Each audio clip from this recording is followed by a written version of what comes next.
शुरू करते हैं आज का सफर। हमारी आज की कहानी शुरू होती है एक रेस्टोरेंट से, जहां वेन युन हमारी स्टोरी की मेन लीड जाती है एक लड़के के साथ जिन्हें वो ब्लाइंड डेट करती है। तब लड़का कहता है कि मिस वेन, हमारी ली फैमिली पिछली 9 जनरेशन से सिंगल है, उसका कोई वारिस नहीं है। हम दोनों शादी के बाद हमारे हेल्दी बच्चे करेंगे जो ली फैमिली के वारिस होंगे। और वेन युन के साथ बदतमीजी करने लगता है। फिर वेन कहती है, मिस्टर लिन, हम सिर्फ यहाँ डेट के लिए आए हैं, आप ये क्या बोल रही हैं और क्या कर रही हैं? मुझे ये बिल्कुल अच्छा नहीं लग रहा है। तब लिन कहता है, मुझे तो नहीं लगता कि इसमें कुछ गलत है और मुझे तो तुम्हें ऐसे छूना अच्छा लग रहा है, ये बहुत अच्छा सुकून दे रहा है। तभी वेन युन खड़ी हो जाती है, कहती है आज के लिए इतना ही और पानी पीती है। फिर बोलती है, मुझे कुछ ठीक नहीं लग रहा, आप मेरे लिए ठीक नहीं हैं। लिन कहता है कि तुम्हें लगता है मैं तुम्हारे लिए सही लड़का नहीं हूँ, पर विनियन तुम भूलो मत कि 1 साल पहले जो गू फैमिली से तुम्हारा रिश्ता टूटा है उसके कारण कोई तुमसे शादी नहीं करना चाहता है।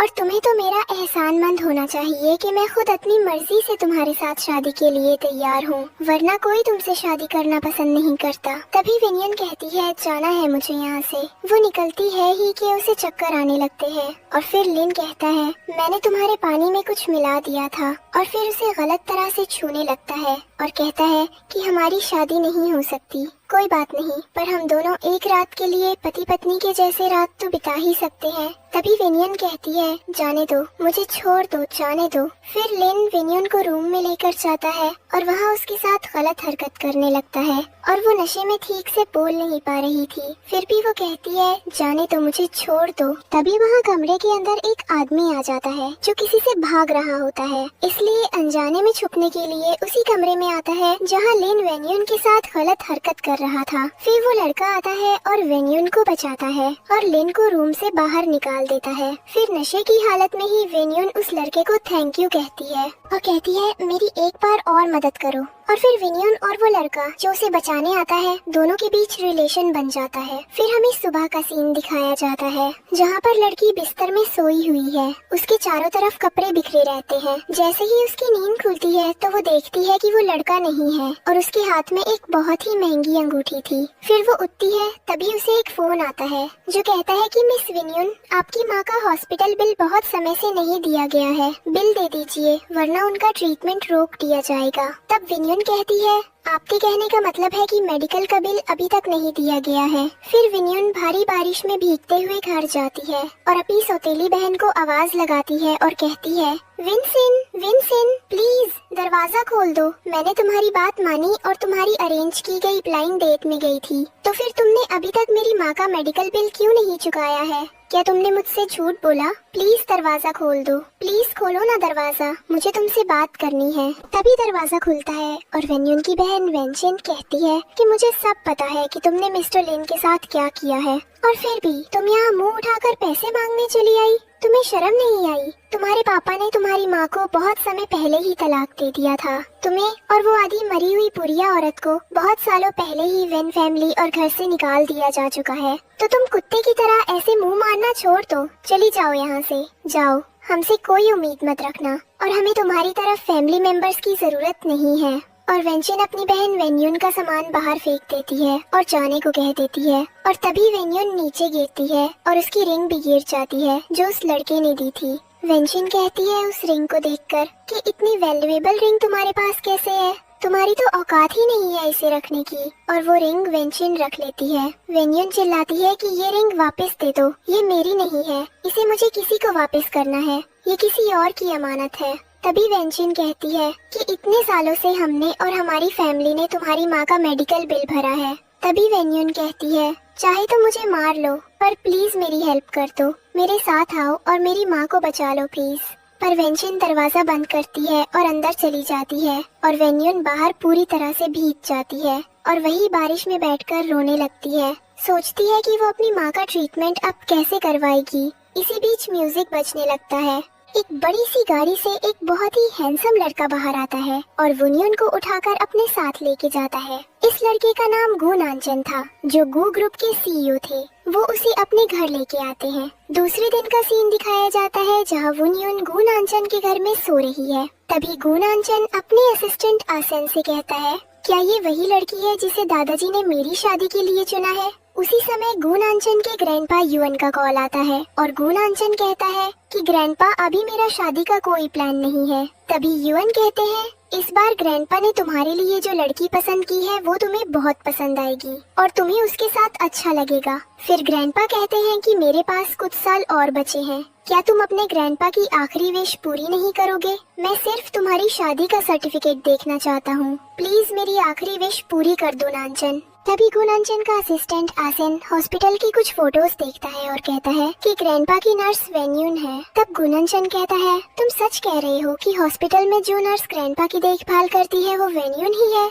तुम पूरे विश्वास के साथ कह रहे हो ना आसेन? असिस्टेंट आसेन कहता है हाँ मैं सच बोल रहा हूँ, वो मिस वेन्यून ही है। वही दूसरी तरफ वेन्यून को होश आ रहा था और वो कहती है मुझे मत छुओ मत छुओ, मुझे प्लीज जाने दो। तभी अचानक से उसकी आंख खुलती है, वो अपने चारों तरफ देखती है। तभी वो गुनांचन को अपने सामने देखकर बहुत हैरान हो जाती है और कहती है तुम कौन हो तुम और यहाँ क्या कर रही हो? तभी वो कहता है कि मेरे ग्रैंडपा हॉस्पिटल में है और उनकी आखिरी विश है कि मेरी तुमसे शादी हो जाए और मैं उन्हें जल्दी ठीक करना चाहता हूँ। तुम्हें क्या लगा मैं अपनी मर्जी से तुमसे शादी करूँगा? पर वेन्यून को कुछ समझ नहीं आता। वो कहती है कौन है पर आप और क्या बकवास किए जा रहे हैं? फिर वेन्यून कहती है हॉस्पिटल में ग्रैंडपा से, क्या आप ग्रैंडपा गो के ग्रैंडसन हैं? पर गुनांचन गुस्से में कहते हैं बंद करो अपनी ये एक्टिंग करना, इसमें कोई शक नहीं है कि ग्रैंडपा तुम पर बहुत विश्वास करते हैं, पर मुझसे उम्मीद मत रखना और मेरे यूज करने का सोचना भी मत। तब वन्यून कहती है क्या मतलब है तुम्हारा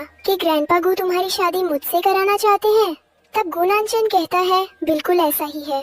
तुम्हें क्या लगा मैं अपनी मर्जी से तुमसे शादी करूंगा? मैं सिर्फ अपने ग्रैंडपा के लिए ये शादी करूंगा ताकि वो जल्दी से ठीक हो जाएं। तब वन्यून कहती है तुम मेरी शादी क्यों कंट्रोल करोगे? मैं तुमसे शादी नहीं करना चाहती। फिर गुनांचन कहता है तुम्हारी माँ का ट्रीटमेंट हॉस्पिटल में रुका हुआ है क्योंकि तुमने अभी तक बिल नहीं दिया है। क्या लगता है तुम्हें ऐसे वो कब तक रह पाएंगी? तब वन्यून कहती है क्या तुम मेरी माँ को बचा सकती हो? प्लीज प्लीज उन्हें बचा लो, प्लीज उनकी जान बचा लो। तुम जैसे कहोगे मैं वैसे करूंगी, बस मेरी माँ को बचा लो। फिर दोनों के बीच एक कॉन्ट्रैक्ट होता है। क्या आप ग्रैंडपा गु के ग्रैंडसन हैं? आई विश पूरी करने के लिए करेगा और वन्यून इसलिए ताकि गुनांचन उसकी माँ के ट्रीटमेंट का हॉस्पिटल बिल दे दे। फिर दोनों शादी कर लेते हैं। उसके बाद गुनांचन वन्यून को एक फुल बॉडी चेकअप के लिए लेकर जाता है, ये देखने की उसे कोई बीमारी तो नहीं है। तभी वहाँ टेस्ट की रिपोर्ट आती है तो डॉक्टर कहते हैं उन्हें कोई बीमारी नहीं है, बस इन्हें थोड़ी स्टमक पेन की प्रॉब्लम है क्योंकि इन्होंने अभी अभी किसी के साथ सेक्स किया है। ये सुनकर गुनांचन को बहुत गुस्सा आता है। वो गुस्से में वन्यून को बहुत बुरा कहता है और उसके साथ जबरदस्ती करने की कोशिश करता है और कहता है तुम घर से बाहर नहीं निकल सकती। गुनांचन वन्यून को अपनी नौकरानी बना देता है जो दिन भर सिर्फ घर का काम करेगी और रहेगी भी नौकरानी की तरह क्योंकि उसकी हरकतें भी वैसी ही है और वहाँ से चला जाता है। इसके बाद वन्यून गुनांचन के असिस्टेंट से पूछती है ये घर वापस कब तक आते हैं? तो असिस्टेंट आसेन कहता है सर 7 PM तक वापस आ जाते हैं। फिर वन्यून सोचती है कि इसी बीच उसे पार्ट टाइम जॉब करनी होगी पैसे कमाने के लिए। दूसरे दिन वन्यून ग्रैंडपा युअन के यहाँ उनकी देखभाल करने जाती है। वो उन्हें कंबल उड़ा रही होती है और कॉलर के पास की बटन खोल रही होती है, ये सोचकर कि कहीं उन्हें सांस लेने में प्रॉब्लम ना हो। पर तभी वहाँ गुनांचन आ जाते हैं और वन्यून को बाहर ले जाकर कहते हैं तुम यहाँ क्या कर रही हो? मैंने तुम्हें घर से बाहर जाने से मना किया था और तुम क्या मेरे बूढ़े ग्रैंडपा के साथ क्या करना चाह रही थी? क्या तुम उसके साथ भी अपना रिलेशन बनाना चाहती हो? तुम जैसी लड़की को तो कुछ दिखता भी नहीं है, बस तुम्हें अपने जिस्म की भूख मिटानी होती है और पैसे कमाने होते हैं। अपने आप को भी बेच देती हो तुम लोग पैसों के लिए। तभी वहाँ ग्रैंडपा उठ कर आते हैं और दोनों को ब्लेसिंग्स देते हैं और कहते हैं मैं बहुत खुश हूँ कि तुम दोनों ने शादी कर ली और मेरी आखिरी विश भी पूरी कर दी। अब मैं आराम से चैन की सांस लेते हुए भी मर जाऊँ तो कोई गम नहीं है।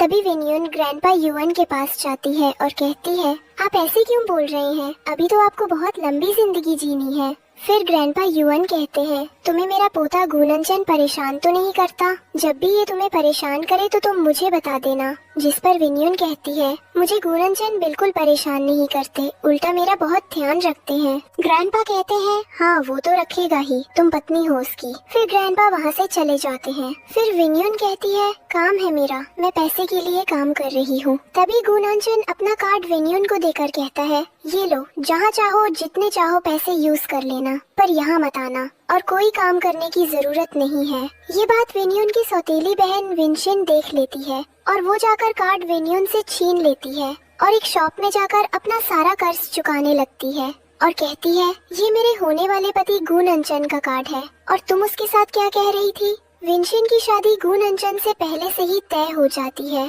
फिर वहाँ विनयुन कहती है प्लीज मुझे कार्ड दे दो। उधर गुननचन गाड़ी में बैठ यही सोच रहे थे कि पहले तो विनयुन कार्ड लेने से ही मना कर रही थी और अब इतनी महंगी शॉपिंग कर रही है। फिर विनयुन कहती है ये मेरा नहीं है, पर विनशिन उसे धक्का दे देती है। तभी वहाँ गुननचन का असिस्टेंट आ जाता है और कहता है गुननचन अपनी वाइफ के साथ एक मीटिंग करना चाहते हैं, पर विनशिन को लगता है कि गुननचन उसे बुला रहे हैं और वो बाहर जाती है और विनयुन भी बाहर जाती है। तभी गुननचन आते हैं और देखते हैं कि विनशिन ने वही रिंग गले में पहनी थी जो उन्होंने बारिश वाली रात उस लड़की को दी थी जिसके साथ उन्होंने पहली बार नाइट स्पेंड की थी। तो वो पूछते हैं उस रात रेस्टोरेंट में तुम थी जिसने मेरे साथ रात बिताई थी। तभी विनशिन को याद आता है कि ये रिंग तो उसने विनयुन से पूछा जाता है। तब वो झूठ बोल देती है हाँ उस रात मैं ही थी उस रेस्टोरेंट में और वो मेरा फर्स्ट टाइम था। फिर विनशिन को घर ले जाया जाता है जहाँ विनयुन ने निकर वाले कपड़े पहने थे। वहाँ विनशिन बहुत ही अच्छी बनने की कोशिश करती है और कहती है बहन विनयुन तुम यहाँ क्या कर रही हो और ये नौकर की पोशाक में। पर विनयुन अपनी शादी की बात नहीं करती और कहती है मैं यहाँ काम करती हूँ क्योंकि गुननचन ने उसे किसी को भी बताने से मना किया था कि वो मिसेस गुननचन है। तभी गुननचन विंगसिन को खाने के लिए ले जाता है। विंगसिन अच्छा बनने के लिए कहती है बहन विनयुन आओ तुम भी हमारे साथ खाना खा लो, पर विनयुन मना कर देती है और वहाँ से जाने लगती है। तभी गुननचन उसे रोक लेता है और कहता है विंगसिन को सूप सर्व कर दो। विनयुन जाती है और विंगसिन को सूप सर्व करती है। तभी विंगसिन जानबूझकर विनयुन के हाथ में सूप गिरा देती है और कहती है माफ करना मैंने ठीक से पकड़ा नहीं था। गुननचन विनयुन के हाथ पर जल लगा देता है और तभी गुननचन का ध्यान पाने के लिए विनशिन अपने हाथ में भी निशान बना लेती है और कहती है मुझे भी यहाँ जल गया है। पर गुननचन ध्यान नहीं देता और वहाँ से चला जाता है। उसके बाद वो वंशिन से कहता है अब तुम्हें घर जाना चाहिए, बहुत देर हो गई है। पर वंशिन बहाना बनाते हुए कहती है क्या आज मैं यही रुक सकती हूँ, घर में कोई नहीं है, मैं अकेली हूँ तो मुझे वहाँ डर लगेगा। गुननचन मान जाता है और वंशिन को यही रुकने की अनुमति दे देता है। इसके बाद विनयुन घर की सफाई कर रही होती है। तभी वंशिन उसके पास आती है और कहती है तुम्हें पता था मेरी और गुननचन की शादी की बात चल रही है, इसलिए तुम यहाँ पहले से आ गई ना। अब तुम गुननचन को मुझसे अलग करना चाहती हो ना, ये कभी नहीं होगा। ऐसा बोलकर वो विनयुन को एक थप्पड़ मारती है और कहती है तुम भी अपनी माँ की तरह हो जो किसी और के पति पर नजर रख सकती है। ये सुनकर विनयुन को गुस्सा आ जाता है और वो भी वंशिन को थप्पड़ मार देती है। तभी वहाँ गुननचन आ जाता है। वंशिन गुननचन के पास जाकर कहती है ये देखो कैसे मार रही है मुझे। गुननचन कहता है कैसे मारा तुमने वंशिन को, तुम्हारी हिम्मत भी कैसे हुई ऐसा करने की। तभी विनयुन दोबारा वंशिन को एक और थप्पड़ मारती है और कहती है ऐसे मारा था मैंने इसे। इसके बाद गुननचन विनयु को लेकर कमरे में जाता है जहाँ वो उसके साथ सेक्स करने लगता है। पर विनयु कहती है बाहर वंशिन तुम्हारा वेट कर रही है, वैसे भी तुम उसके होने वाले पति हो। पर गुननचन नहीं सुनता। तभी विनशिन कमरे के बाहर आ जाती है और वहाँ विनयु की आवाज सुन लेती है। उसे लगता है कि गुननचन और विनयु के बीच जरूर कुछ चल रहा है और वो दोनों एक कमरे में हैं। ये देखकर विनशिन को बहुत गुस्सा आता है और वो सोचती है कि अब विनयु को सबक सिखाना होगा। दूसरे दिन जब विनयु स्विमिंग पूल के पास सफाई कर रही होती है तभी विनशिन आती है और उसे कल रात की बात के लिए बुरा भला कहती है। फिर वो उसे पूल में धक्का दे देती है और वहाँ से चली जाती है। विनयु पूल में डूब रही होती है। बहुत मुश्किल से वो पूल के किनारे तक पहुँचती है और फिर अपने आप को बाहर निकाल लेती है। अगला सीन दिखाया जाता है जहाँ विनयु किचन में खाना बना रही है। तभी वंशिन उसे वीडियो कॉल करती है और दिखाती है देखो तुम्हारी माँ कोई मूवमेंट नहीं कर रही है। विनशिन तुरंत हॉस्पिटल जाती है और जाकर देखती है कि उसकी माँ का ऑक्सीजन मास्क विंशन ने निकाल दिया था। विंशन कहती है अभी सारे डॉक्टर मीटिंग में हैं, कोई नहीं आएगा। तुम गुणांचन से दूर रहना समझ गई, वरना अगली बार तुम्हें और तुम्हारी माँ दोनों को एक साथ मार दूंगी। फिर दोनों वहाँ आपस में लड़ने लगती हैं। विंशन कहती है एक बार माँ ठीक हो जाए फिर मैं खुद ही गुणांचन का घर छोड़ दूंगी, पर विंशन नहीं सुनती और उसे चाकू से मारने की कोशिश करती है, लेकिन विंशन बच जाती है और विंशन को नीचे गिरा देती है। तभी विंशन की माँ को थोड़ा थोड़ा होश आने लगता है। विंशन वहाँ से चली जाती है। फिर डॉक्टर आते हैं और विंशन की माँ निंग का चेकअप करते हैं और कहते हैं इनकी सर्जरी के लिए यही सही समय है, अभी सर्जरी करानी होगी। तब विंशन की माँ निंग कहती है सर्जरी में कितने पैसे लगेंगे? डॉक्टर कहते हैं 10 मिलियन। ये सुनकर निंग कहती है हमारे पास इतने पैसे नहीं है, इतने पैसे हम कहाँ से लाएंगे? विनियन कहती है डॉक्टर आप सर्जरी की तैयारी करो, मैं पैसे लेकर आती हूँ। निंग कहती है इतने पैसे तुम कहाँ से लाओगी? विनियन कहती है माँ मैंने शादी कर ली है और मेरे पति इस शहर के सबसे अमीर आदमी है। मिंग कहती है तुमने शादी कर ली, ये अच्छा तो है, लेकिन तुम्हें अच्छे से रखते हैं ना? विनियन कहती है हाँ माँ वो बहुत अच्छे हैं, मैं पैसे लेकर आती हूँ। फिर विनियन घर जाती है और सारी बातें गु विनियन नंचन को सारी बातें कर जाती है और सारी बातें गु विनियन नंचन को सारी बातें बताती है और कहती है गु नंचन माँ आपसे मिलना चाहती है। नंचन कहता है ठीक है, मैं कल तुम्हारे साथ तुम्हारी माँ से मिलने चलूंगा। दूसरे दिन विनियन और गुणांचन हॉस्पिटल जाते हैं और निंग विनियन की माँ से मिलते हैं। वहाँ निंग बहुत खुश होती है और उन्हें ब्लेसिंग्स देती है। वो गुणांचन को सर्जरी के लिए पैसे देने पर शुक्रिया भी कहती है। गुणांचन जवाब देता है आप विनियन की माँ है तो मेरी भी माँ ही हुई, इसमें कैसा शुक्रिया, ये तो मेरा फर्ज था। इसके बाद गुणांचन और विनियन वहाँ से बाहर आते हैं। विनियन गुणांचन को धन्यवाद बोलती है और कहती है तुमने बहुत अच्छा नाटक किया मेरी माँ के सामने, एक अच्छे पति बनने का और उनकी हेल्प करने का। लेकिन ये सारी बातें विंशन सुन लेती है। घर जाकर वो अपनी माँ से कहती है हमारी पीठ पीछे गुणांचन ने विनियन से शादी कर ली है। उसकी माँ कहती है अभी ये बात किसी को पता नहीं है, वो तुम्हारी जगह नहीं ले पाएगी, उसका हाल भी उसकी माँ जैसा होगा, तुम टेंशन मत लो। विंशन कहती है मेरे पास एक प्लान है। फिर रात का सीन दिखाया जाता है। विनियन कहीं जा रही होती है, तभी कुछ लोग उसे रोड किनारे ले जाते हैं। वहाँ विंशन कैमरा लेकर उसकी रिकॉर्डिंग कर रही होती है। फिर दोनों आदमी विनियन की इज्जत लूटने की कोशिश करते हैं। विनियन विंशन के सामने हाथ जोड़ती है और कहती है मुझे जाने दो, प्लीज छोड़ दो। लेकिन विंशन नहीं सुनती। वो लोग विनियन की इज्जत लूट के भाग जाते हैं और विनियन को वही रोड किनारे छोड़ देते हैं। तभी वहाँ गुणांचन आता है। विनियन को उस हालत में देखकर वो शॉक हो जाता है और उसे तुरंत हॉस्पिटल ले जाता है। विंशन ये देख लेती है कि गुणांचन वहाँ पहुँच गया है, इसलिए वो सारे सबूत मिटाने के लिए कहती है। उधर विनियन का इलाज चलता है। गुणांचन इस एक्सीडेंट की जांच के लिए अपने असिस्टेंट आसिन को कहता है। आसिन विनियन के पास बैठा था। वो देखता है कि विनियन कितनी सहमी हुई है और बार बार कह रही है छोड़ो मुझे, प्लीज जाने दो, मुझे मत छुओ, छोड़ दो। फिर होश आता है तो विनियन गुणांचन को गले लगा लेती है। फिर उठकर वहाँ से जाने की कोशिश करती है, पर गुणांचन कहता है तुम्हें अभी रेस्ट की जरूरत है, तुम आराम करो, उन्हें मैं सजा दूंगा, वैसे भी तुम गुणांचन की पत्नी हो। विनियन कहती है नहीं, जाने दो मुझे, मैं आज विंशन से बदला लेकर रहूंगी और उससे पूछूंगी कि उसने ऐसा क्यों किया। गुणांचन कहता है पर इस बात का कोई सबूत नहीं है कि इसमें विंशन का हाथ है, तुम कैसे करोगी, इसलिए तुम आराम करो और ये बात मुझ पर छोड़ दो, मैं संभाल लूंगा। वो वहाँ से बाहर चला जाता है। उसी समय विनियन पुलिस कंप्लेंट दर्ज कर देती है कि उसके साथ दुष्कर्म हुआ है और उसके पीछे विंशन का हाथ है। फिर असिस्टेंट आसिन आकर गुणांचन को बताता है उस पूरे एरिया में ऐसा कोई प्रूफ नहीं मिला जिससे ये साबित हो जाए कि मैडम विनियन के साथ दुष्कर्म हुआ है और उसके पीछे विंशन का हाथ है। ये सुनकर गुणांचन को फिर लगता है विनियन ऐसी हालत में भी झूठ कैसे बोल सकती है।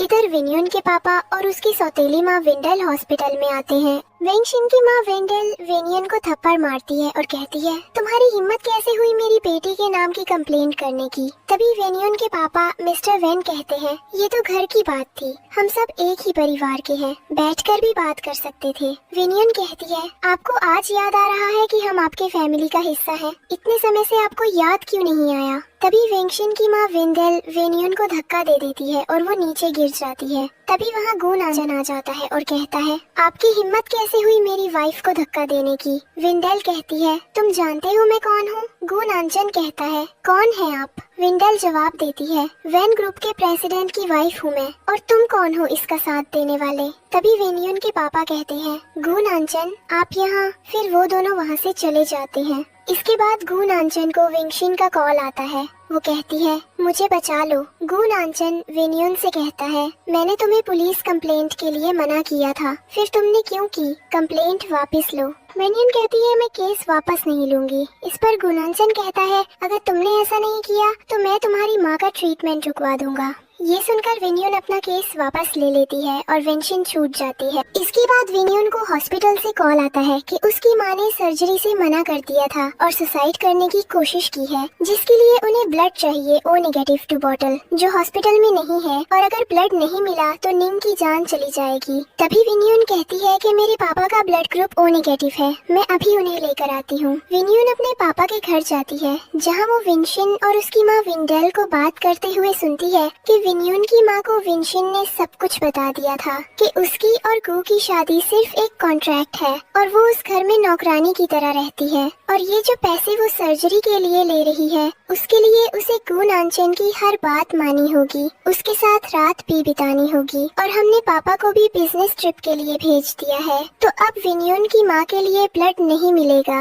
इसलिए विन्यून की माँ ने सुसाइड कर लिया। ये सब विन्यून बाहर खड़ी होकर सुन रही होती है कि उसके पास हॉस्पिटल से कॉल आता है कि उसकी माँ नहीं रही। वो वहीं बैठकर जा पहुँचती है और रोने लगती है। तभी विंगशिन को आवाज आती है और वो बाहर आकर देखती है और कहती है, तुम यहाँ क्या लेने आई हो? तुम्हें तो हॉस्पिटल में होना चाहिए था अपनी माँ की लाश लेने के लिए। तब विन्यून को बहुत गुस्सा आता है और वो विंगशिन को मारने लग जाती है। उसे विंगशिन की माँ विंडेल बताने की कोशिश करती है, पर विन्यून विंगशिन को मारते ही जाती है। तभी वह गुनांचन आ जाता है और विन्यून को धक्का देकर हटा देता है और विन्यून को नीचे गिरा देता है और फिर उसे लड़के से मारने लगता है। उसके बाद विन्यून के हाथ में अपने पैसे रख देता है और तब तक विन्यून बेहोश हो जाती है। विन्यून को हॉस्पिटल लेकर जाते हैं। विंगशिन ऐसे दिखाती है जैसे उसे विन्यून ने बहुत मारा हो, और फिर गुनांचन को विन्यून से बचाने के लिए थैंक यू कहती है। हॉस्पिटल में विन्यून भर्ती रहती है। तभी गुनांचन जाकर डॉक्टर से कहता है, क्या विन्यून की माँ निंग की सर्जरी पूरी हो गई? डॉक्टर कहते हैं उनकी तो डेथ हो गई है, उन्होंने सुसाइड कर लिया था। ये सुन के गुनांचन को शॉक लगता है कि ये कैसे हुआ। तभी विन्यून को होश आता है और दूसरे दिन हम देखते हैं कि विन्यून अपनी माँ निंग की फोटो पर फूल और माला चढ़ा रही थी। वहाँ गुनांचन भी आते हैं और माला डालते हैं। तभी विन्यून उन्हें रोकती है और कहती है, तुम इसे लायक नहीं हो, तुम मेरी माँ निंग के हत्यारों का साथ दे रही हो। तब गुनांचन कहता है, तुम्हारी माँ निंग ने सुसाइड किया है। फिर इस पर विन्यून कहती है, मेरी माँ ने सुसाइड किया क्योंकि उन्हें सब पता चल गया था हमारे रिश्ते के बारे में, जो उन्हें सब विंगशिन ने बताया है, और मैं बदला लेकर रहूंगी और ये कभी नहीं भूलूंगी। इसके कुछ दिन बाद गुनांचन को पता चलता है कि विंगशिन प्रेग्नेंट है और उसके बच्चे को जन्म देने वाली है। तब गुनांचन बहुत खुश होता है और वो विंगशिन के पास जाकर उसको बधाई भी देता है, पर कहता है कि ये बात अभी किसी को पता नहीं चलनी चाहिए। वही दूसरी तरफ गुनांचन की माँ एक पार्टी रखती है जिसके लिए गुनांचन विन्यून को अपने साथ जाने को कहता है, क्योंकि वो उसकी वाइफ है और उसकी वाइफ होने के नाते ये उसकी रिस्पॉन्सिबिलिटी है कि वो फैमिली फंक्शन अटेंड करे। वेन्यून मैम जाती है और गुनांचन के साथ पार्टी में जाती है। दोनों जाते हैं। तभी गुनांचन को एक कॉल आ जाता है और वो कहता है, तुम चलो मैं अभी आता हूँ। वेन्यून जाती है। वहाँ गुनांचन की माँ आती है और कहती है, अच्छा तुम हो मेरी बेटी, गुनांचन की कुछ दिनों की पत्नी, और उस पर ड्रिंक फेंक देती है। पर वेन्यून बहुत शांति से कहती है, अच्छा आप है गुनांचन की माँ, और उनकी ब्लेसिंग्स लेती है। पर वे उसे धक्का दे देते हैं और उसकी इंसल्ट करने लगते हैं कि तुम गरीब हो इसलिए मेरे बेटे को फंसा लिया क्योंकि वो गू ग्रुप का सीईओ है। और गुनांचन की माँ फिर से वेन्यून को मारने लगती है। तभी वहाँ गुनांचन आते हैं और कहते हैं, माँ ये आप क्या कर रही है? ये मेरी पत्नी है और भूलिए नहीं ये गू फैमिली की बहू है। तब गुनांचन की माँ कहती है, हाँ पर तुम तो अब विंगशिन से शादी करोगे ना, क्योंकि वो तुम्हारे अच्छे की माँ बनने वाली है, तो तुम इसे डिवोर्स दे दोगे। पर फिर गुनांचन वहाँ से बिना कुछ कहे ही वेन्यून को लेकर जाने लगता है। वेंशिंग उसके पीछे पीछे भागती है और कहती है, रुक जाओ, अभी तो पार्टी भी शुरू नहीं हुई, रुक जाओ गुनांचन। पर वो कहता है, मैंने कहा था ना, ये बात किसी को पता ना चले। तो फिर माँ को कैसे पता चला कि तुम प्रेग्नेंट हो? इस बात पर वेन्यून को भी शौक होता है कि वैनशिंग प्रेग्नेंट है, वो भी गुनांचन के बच्चे की माँ कैसे बन सकती है। पर गुनांचन वैनशिंग को वहाँ से लेके जाता है और फिर वेन्यून कहती है, कब देना है डिवोर्स? वैनशिंग तुम्हारे बच्चे की माँ बनने वाली है ना? वैसे तुम्हें तो बेहद अच्छा लगा होगा ना ये सब देख के।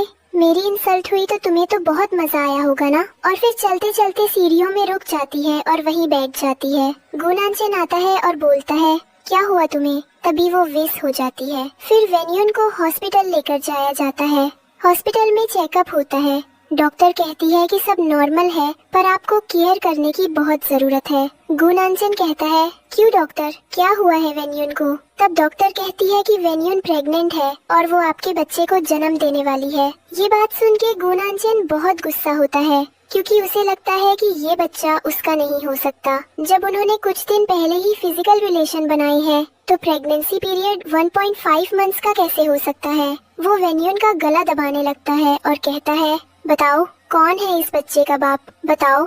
ये बात सुन के गुनांचन बहुत गुस्सा होता है, क्योंकि उसे लगता है कि ये बच्चा उसका नहीं हो सकता। जब उन्होंने कुछ दिन पहले ही फिजिकल रिलेशन बनाए हैं, तो प्रेगनेंसी पीरियड 1.5 मंथ्स का कैसे हो सकता है? वो वेन्यून का गला दबाने लगता है और कहता है, बताओ कौन है इस बच्चे का बाप, मुझे उसका नाम बताओ। वो कुछ नहीं बोलती। तभी गुनांचन कहता है कि ठीक है डॉक्टर, आप अबॉर्शन की डेट बता दीजिए, हमें अबॉर्शन करवाना है। तो डॉक्टर कहती है कि अगर वेन्यून का अबॉर्शन हुआ तो वो फिर कभी माँ नहीं बन पाएगी। पर गुनांचन कहता है, मुझे अबॉर्शन करवाना है। पर वेन्यून कहती है, नहीं, ये मेरा बच्चा है और मैं अबॉर्शन नहीं कराऊंगी। पर गुनांचन कहता है कि तुम अभी भी गो फैमिली की बहू हो और इस सिटी में हमारी बहुत रिस्पेक्ट है, तो हम नहीं चाहते कि तुम्हारी वजह से कुछ भी ऐसा वैसा हो, तो तुम्हें अबॉर्शन तो कराना ही पड़ेगा। वेन्यून कहती है, मुझे अबॉर्शन नहीं कराना है, चाहे तुम कुछ भी कर लो। और कहती है, तुम मुझे डिवोर्स दे दो, पर मैं इस बच्चे को जन्म दूंगी। गुनांचन कहते हैं कि डिवोर्स चाहिए तुम्हें? मुझे तो ठीक है, 10 मिलियन दो, डिवोर्स फीस और ले लो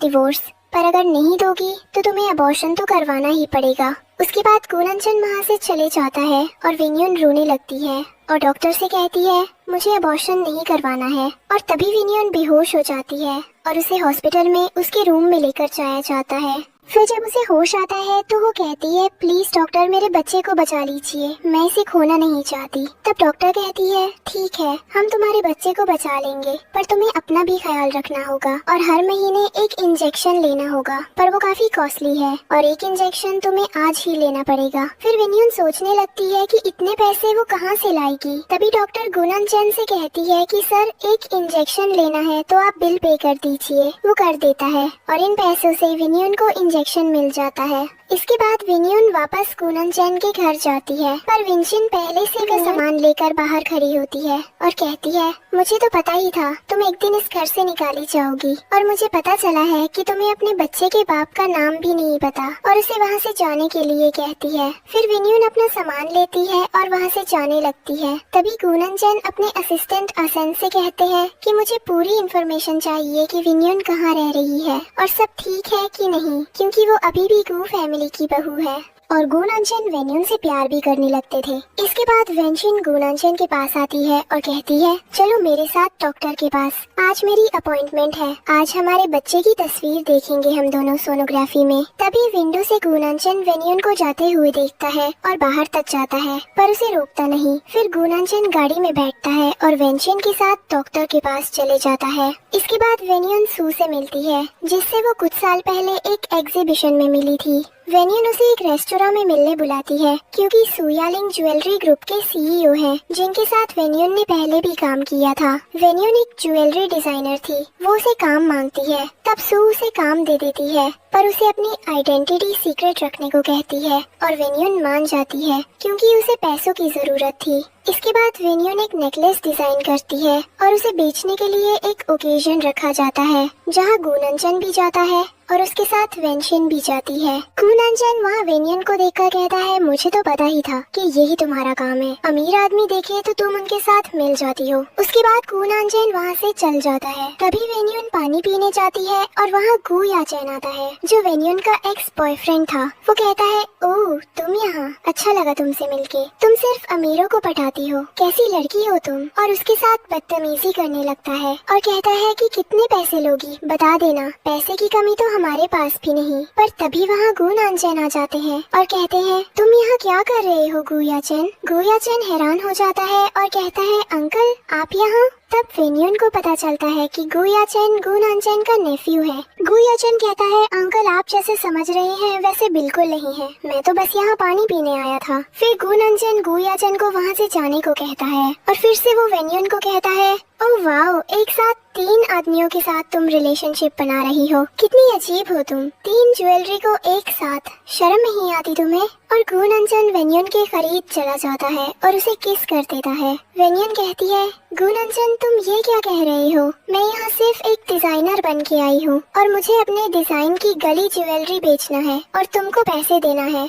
तुम मुझे डिवोर्स दे दो, ऐसा कहती है वेन्यून। तभी गु नानचेन कहता है, मैंने तो तुमसे कहा था 10 मिलियन फीस दो और डिवोर्स ले लो। तभी वेन्यून गु नानचेन को अंदर लेके जाती है और वहाँ वे दोनों बैठ जाते हैं क्योंकि ज्वेलरी का ओकेजन स्टार्ट हो जाता है। तभी पहली बोली गुयाचेन 3 मिलियन की लगाता है, फिर गु नानचेन 5 मिलियन की बोलता है वेन्यून की बनाई नेकलेस के लिए। तभी वेनशिंग कहती है कि तुम इसके लिए इतने पैसे क्यों दे रहे हो, इसकी कीमत तो 3 मिलियन से ज्यादा नहीं है। इसके बाद गुयाचेन फिर से 6 मिलियन की बोली लगाता है और गु नानचेन उसकी दुगनी बोली लगाकर 12 मिलियन में वो नेकलेस खरीद लेता है जो वेन्यून ने डिजाइन किया था। शू बहुत खुश होता है कि ज्वेलरी 12 मिलियन में निकी है। तभी ओकेजन के रूल के मुताबिक वेन्यून को नेकलेस लेकर गु नानचेन के रूम में जाने को कहते हैं, पर वेन्यून कहती है ये तो कोई भी कर सकता है। तब ओकेजन के ऑर्गेनाइजर कहते हैं कि ये रूल है, जो डिजाइन करता है वो ही 3 रूम जाता है। तो वेन्यून नेकलेस लेकर गु नानचेन के रूम जाती है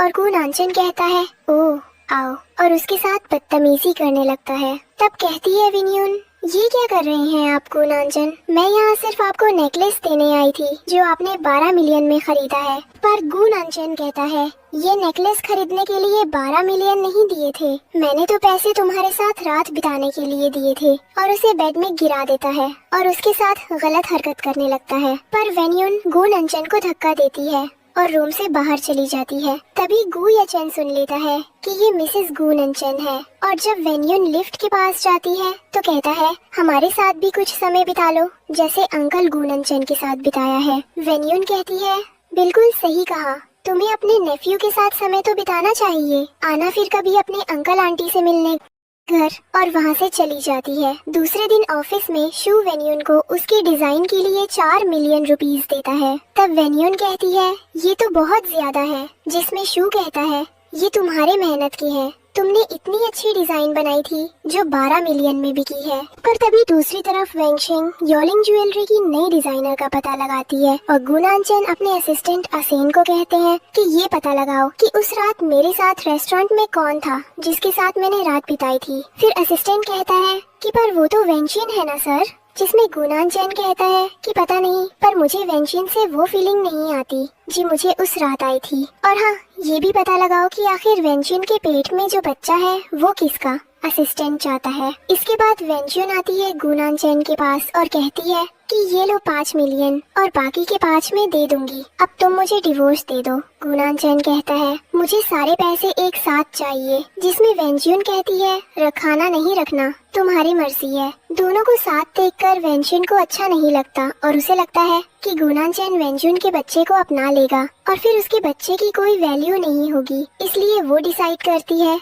कि वो अपनी बहन वेंशिन का एबॉर्शन करवा देगी। इस काम के लिए वो अपने एक्स बॉयफ्रेंड फेंग ताओ को कहती है क्योंकि फेंग ताओ के पापा ऑक्सिन हॉस्पिटल ग्रुप के चेयरमैन थे और वेन्यून अपने ट्रीटमेंट के लिए वहाँ जाती है। दूसरे दिन जब वेन्यून हॉस्पिटल चेकअप के लिए जाती है तब वहाँ डॉक्टर नहीं रहती, हमेशा उसका ट्रीटमेंट करती है और वहाँ कोई और डॉक्टर आ जाते हैं और एनेस्थीसिया देकर उसका एबॉर्शन कर देते हैं। जब वो होश में आती है तो बहुत दुखी हो जाती है और कहती है, क्यों किया मेरे साथ ये और किसने किया है। तभी वहाँ वेंसिन आती है और कहती है, ओ माय डियर सिस्टर, तुम्हारे मिस कैरेज हो गया, सुन के बुरा लगा। वैसे ये गु नानचेन ने ही कराया है ना, क्योंकि वही नहीं चाहते थे कि तुम ये बच्चा को जन्म दो, क्योंकि ये बच्चा उनका तो नहीं था ना। और ये कहकर वेंसिन वहाँ से चली जाती है। वेन्यून कहती है, गुणांजन, मैं तुमसे बहुत नफरत करती हूँ। तुमने मेरे बच्चे को मार दिया, तुमने मेरे साथ वाइस नहीं किया। वहीं दूसरी तरफ गुणांजन को उसके असिस्टेंट आसन बताते हैं कि रिपोर्ट आ गई है और वेन्यून के पेट में जो बच्चा है वो गुणांजन का ही है।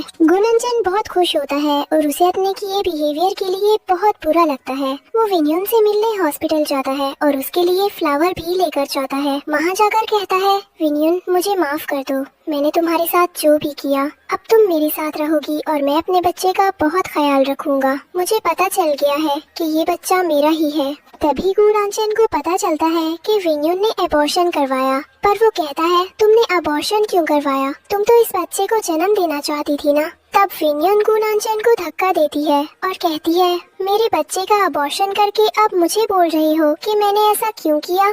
फिर गुणांजन कहता है कि तुम्हें कोई गलत फहमी हुई है, ये मैंने नहीं किया। पर वेन्यून उसकी बात नहीं सुनती और गुणांजन को बाहर जाने को कहती है। फिर गुणांजन बाहर चला जाता है।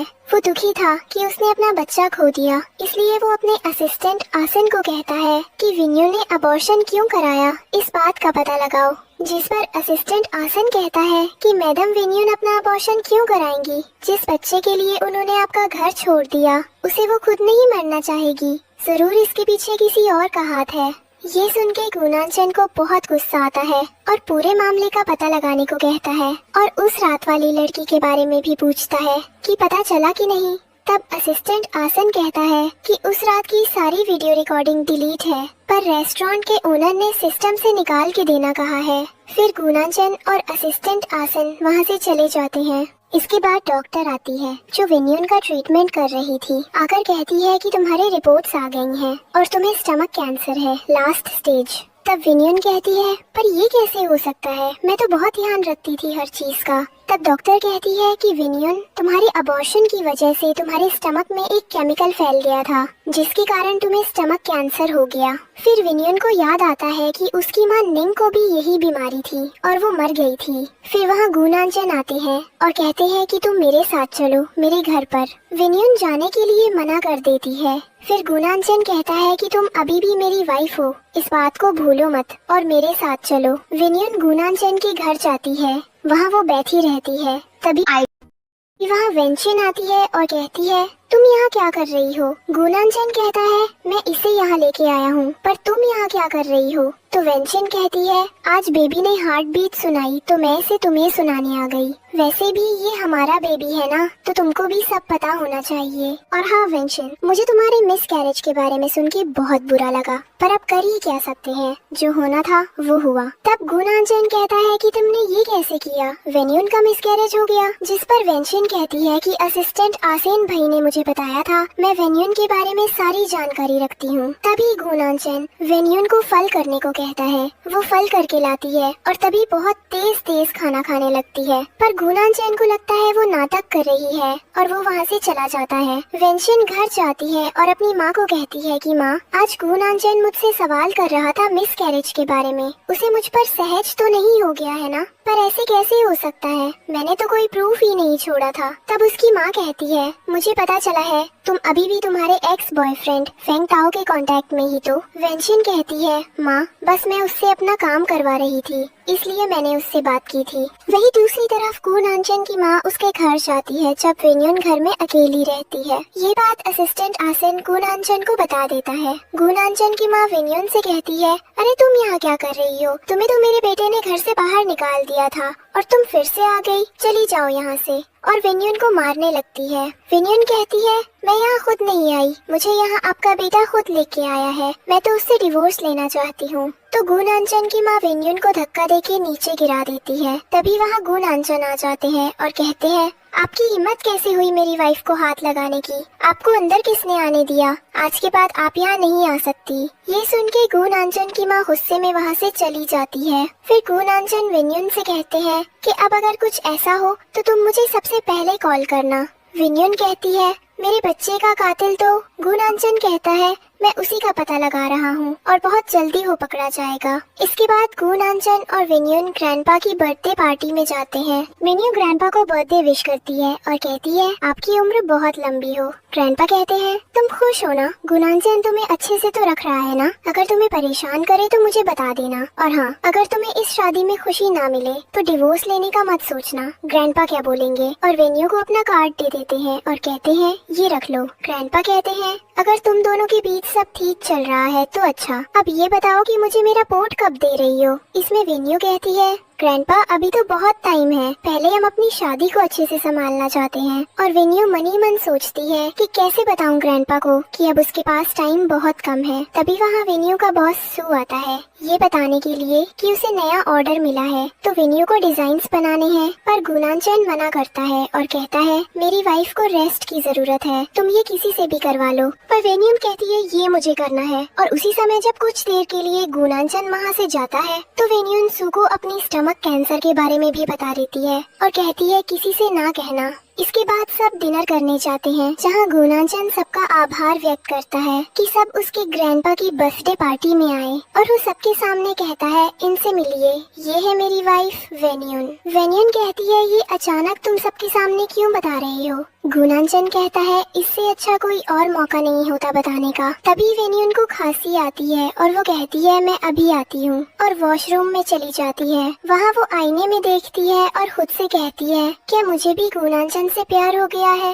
पर कैसे हो सकता है, मुझे तो गु नानचन से डिवोर्स लेना है। ये बात बाहर खड़ा गुयाचन सुन लेता है और वॉशरूम में जाकर वेन्युन के साथ गलत हरकत करने लगता है। तभी वहाँ उसे बचाने के लिए गु नानचन पहुँचता है और गुयाचन को मारने लगता है। गुयाचन कहता है मैं तो बस हाथ धोने आया था, इसने मुझे ही बुलाया था। पर गु नानचन उसकी बात नहीं सुनता और अपने असिस्टेंट आसेन से कहता है इसे अभी के अभी साउथ अफ्रीका के प्लेन में भेज दिया जाएगा और ध्यान रखना ये कभी वापस ना आ पाए। वेन्युन कहती है तुमने क्या किया, कहीं इससे गु फैमिली का नाम खराब ना हो जाए। गु नानचन कहता है तुम फिक्र मत करो, गु फैमिली को ऐसे गिर हुए लोगों की जरूरत नहीं है। और फिर वेन्युन को गले लगा लेता है, कहता है मुझे तुमसे प्यार हो गया है, मैं सारी जिंदगी तुम्हारे साथ रहना चाहता हूँ। पर वेन्युन सोचती है कि उसे गु नानचन से दूर जाना ही होगा क्योंकि उसके पास बहुत कम समय है। वो गु नानचन से कहती है मुझे डिवोर्स चाहिए और घर चली जाती है। घर में वेन्युन बेड पर बैठी रहती है। गु नानचन वहाँ आता है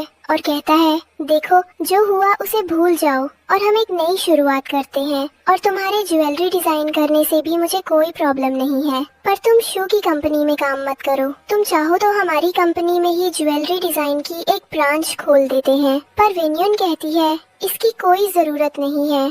तभी गु नानचन कहता है हम हमारा दूसरा बच्चा कर लेंगे। वेन्युन कहती है मुझे तुमसे डिवोर्स चाहिए। फिर गु नानचन जबरदस्ती करने लगता है और कहता है जब सब ठीक हो रहा है तो तुम्हें डिवोर्स क्यों चाहिए। तभी वेन्युन को खांसी आती है और उसके मुंह से खून आने लगता है। ये देखकर गु नानचन डर जाता है और कहता है तुम ठीक हो ना, मैं अभी डॉक्टर को बुलाता हूँ। पर वेन्युन मना करती है और कहती है तुम बस यहाँ से चले जाओ। दूसरे दिन असिस्टेंट आसेन गु नानचन को बताता है कि विंचन अबॉर्शन के तुरंत बाद हॉस्पिटल गई थी वेन्युन से मिलने, और डॉक्टर जो वेन्युन का ट्रीटमेंट कर रही थी उसे बिजनेस ट्रिप के नाम पर बाहर भेज दिया गया था, और ये सब फोंग ताओ ने किया था जो विंचन का एक्स बॉयफ्रेंड था। फिर गु नानचन कहता है पर फोंग ताओ ये क्यों करेगा, उसे क्या मिलेगा ये करके। तभी असिस्टेंट आसेन कहता है आपके साथ रेस्टोरेंट में जो उस रात लड़की थी वो मैडम वेन्युन थी, न कि विंचन। ये सुनकर गु नानचन को शौक लगता है और वो सोचता है आखिर विंचन ने मुझसे झूठ क्यों बोला।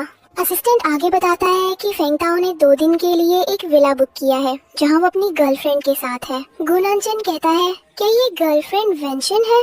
असिस्टेंट कहता है सर ये कंफर्म नहीं है। इसके बाद गु नानचन विला पहुंचता है जहां फेंग ताओ और वेंशन बाथटब में बैठे होते हैं। गु नानचन के आने पर वेंशन कहती है मैंने कुछ नहीं किया, इसने मुझे ड्रग्स देकर यहाँ लाया था, मुझे बचा लो। पर गु नानचन उस पर भरोसा नहीं करता। वो फेंग ताओ को बुरी तरह टॉर्चर करता है और कहता है बताओ तुमने ऐसा क्यों किया और किसके कहने पर किया, क्यों करवाया वेन्युन का अबॉर्शन। फेंग ताओ कहता है मुझे नहीं पता, मैंने कुछ नहीं किया। गु नानचन उसे और मारता है, पानी में उसका सिर डाल देता है। तब फेंग ताओ कहता है मैं सब बताता हूँ, हाँ उसका मिसकैरेज मैंने ही करवाया था। और वेन्यून का जो रेप हुआ था उसके पीछे भी मेरा ही हाथ था। और जैसे ही वो बताने वाला होता है कि ये सब करने के लिए उसे वेंशिन ने कहा था, तभी असिस्टेंट आसन वेंशिन की माँ विंडल को वहाँ लेकर आता है। विंडल कहती है ये सब मैंने किया है, मैंने ही वेन्यून का अबॉर्शन करवाया, इसमें मेरी बेटी विंशिन की कोई गलती नहीं है। उसी समय असिस्टेंट असेन बताता है कि विंशिन के पेट में जो बच्चा है वो आपका नहीं है। ये सुनकर गुनांचन वहाँ से चला जाता है और कहता है अब कभी भी मेरे सामने मत आना विंशिन। दूसरे दिन विन्यून की तबीयत ठीक नहीं थी। गुनांचन इसका ध्यान रखता है। तभी सू आ जाता है, पर गुनांचन कहता है ये उसका फैमिली टाइम है, तुम्हें अंदर आने का कोई हक नहीं है। उसे घर में जाने से रोकता है। तभी वहाँ वेन्यून आती है और कहती है इन्हें मैंने बुलाया है क्योंकि मुझे जानना है कि क्लाइंट को कैसी ज्वेलरी चाहिए। इसके बाद वेन्यून शू को अंदर ले जाती है। ये बात गुनांचन को बिल्कुल अच्छी नहीं लगती। तभी शू कहता है मैंने एक एक्सपर्ट के साथ तुम्हारी अपॉइंटमेंट कंफर्म कर दी है, याद से चले जाना। और फिर वो अच्छे से चला जाता है। तभी वहाँ वेंशिन आती है और कहती है गुनांचन मुझे माफ कर दो, मैं अपनी माँ की तरफ से भी माफी मांगती हूँ। उसी समय वेनियन को खांसी आती है और उसके मुंह से ब्लड आने लगता है। गुनांचन तुरंत उसे कमरे में ले जाता है। उसे देखकर विंशिन सोचती है यही तो उसकी माँ निंग के साथ भी हुआ था और फिर उसे स्टमक कैंसर हो गया था, कहीं विन्यून को भी तो नहीं हो गया। लेकिन वो गुनांचन के सामने कहती है सिस्टर विन्यून तुमने फिर से ड्रिंक करना शुरू कर दिया क्या? पहले भी तुम्हारे साथ यही होता था ना जब तुम ज्यादा ड्रिंक करती थी। गुनांचन कहता है ये क्या है, तुम्हें अपने आप का ध्यान रखना चाहिए था ना। तब विन्यून सोचती है आज भी गु को मेरी बातों से ज्यादा विंशिन की बातों पर भरोसा है। फिर विंशिन गुनांचन को जबरदस्ती अपने साथ ले जाती है, ये बोलकर कि पापा ने नई डील के लिए बुलाया है। इसके बाद विन्यून घर छोड़कर चली जाती है और गुनांचन के लिए एक लेटर लिखती है कि उसे ढूंढने मत आना। जब गुनांचन घर आता है तो देखता है कि विन्यून जा चुकी है। वो बहुत परेशान होकर उसे ढूंढता है। उधर विन्यून हॉस्पिटल में अपना ट्रीटमेंट करवा रही होती है। उसके साथ शू होता है। तभी शू के पास गुनांचन का कॉल आता है। वो कहता है मुझे बताओ विन्यून कहाँ है, वरना तुम्हारी कंपनी को मैं बर्बाद कर दूंगा। पर शू कुछ नहीं कहता और वहाँ से चला जाता है। उसी समय शू की कंपनी की एक एम्प्लॉई आकर विन्यून का ध्यान रखती है। विन्यून पूछती है क्या हुआ, शू कहाँ गया? वो कहती है सर ने बताने से मना किया था, पर मैं आपको बताती हूँ कंपनी में बहुत बड़ी प्रॉब्लम खड़ी हो गई है। सब गलत अफवाहें फैलाई जा रही है, उसी को सॉल्व करने गए हैं। विन्यून उठती है और शू की कंपनी पहुँचती है। वहाँ जाकर देखती है कि सभी एम्प्लॉइज उसे बहुत बुरा व्यवहार करते हैं। कहते हैं अब यहाँ क्या लेने आई हो, क्या कंपनी का दिवाला निकलवाने में खुशी नहीं मिली? सू ने तुम्हारी मदद की थी और तुम्हारे पति गुनांचन ने क्या किया, उनकी कंपनी की गुडविल गिरा दी। अब कंपनी के साथ साथ हमारी जॉब्स भी खतरे में है। वेनियन सबसे सॉरी बोलती है और वहाँ से बाहर चली जाती है। फिर वो गुनांचन को कॉल करती है और कहती है मुझे तुमसे मिलना है। गुनांचन वेनियन से मिलने आता है। वेनियन कहती है तुमने सू की कंपनी को नुकसान पहुँचाकर बिल्कुल सही नहीं किया और ये लो तुम्हारे 10 मिलियन, अब मुझे डिवोर्स दे दो। तभी उसे फिर खांसी आती है और वो बेहोश हो जाती है। गुनांचन उसे हॉस्पिटल लेकर जाता है। वहाँ डॉक्टर उसे सच बता देती है विनियन को स्टमक कैंसर है, वो भी लास्ट स्टेज में। गुनांचन के आंसू निकल आते हैं। वो रोते हुए विनियन से माफी मांगता है। तभी विनियन को होश आता है। वो कहता है कुछ नहीं होगा तुम्हें, मैं बेस्ट स्पेशलिस्ट से तुम्हारा ट्रीटमेंट करवाऊंगा। अगले दिन विनियन को सर्जरी के लिए ले जाया जाता है। गुनांचन डॉक्टर से कहता है डॉक्टर